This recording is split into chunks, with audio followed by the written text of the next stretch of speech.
E3 has come and gone, but we've got a lot to talk about, and we're going to start just like they did with the press conferences. Let's talk about Xbox's presence at E3 2015. Jose, what are your thoughts? Well, you know, Xbox came off with Halo. Halo 5 kicks off the Xbox press conference. Everybody was excited for it. You've completed your mission, Spartan Locke. Mine is just beginning. I felt that this year Xbox they weren't pulling any punches. They were just showing game after game after game. Scott, you and I sat for that conference together, and we had big smiles. We were pretty surprised. People don't know this, but we were very close physically for all the conferences this year. Make it weird. We did make it weird right there. Well, listen, this was the second press conference of the show. We started with Bethesda on Sunday night. Yeah. They gave us a little glowing gadget thing, and then we went to Microsoft on Monday morning, and they gave us another glowing gadget thing. Seemed like there was kind of a trope developing there. Yeah. Some of the exciting things that I saw, we didn't really talk about this. You mentioned Halo, but I thought ReCore was really interesting, and this is a strange hybrid between Keiji Inafune and the team who worked on the Metroid Prime trilogy, and it looks really moody, which is the name of the game for me across the board. What is it?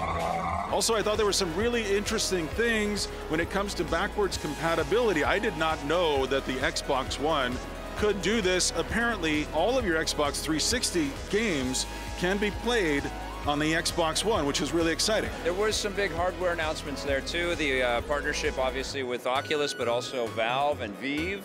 And they also showed off a very expensive but unbelievably badass controller that all 6 of us are going to be begging Microsoft to send us. Yeah, because we're not going to spend $150 on the Elite controller. No celebrities, but we did have a car come out of the ceiling. Yeah, that was nice. I think that car might have belonged to Tommy Tallarico, I believe. I think I've seen him drive that one around in LA.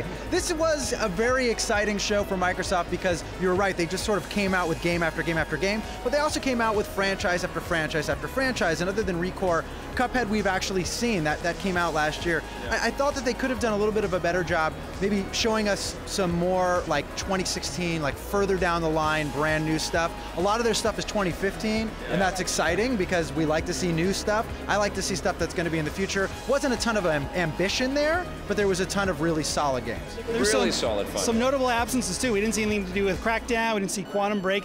I thought it was kind of cool actually that Microsoft is focusing on 2015 and the stuff we're going to see soon. Microsoft is like, this year you're going to play Halo, this year you're going to play Tomb Raider, you're going to play a redo of Gears of War.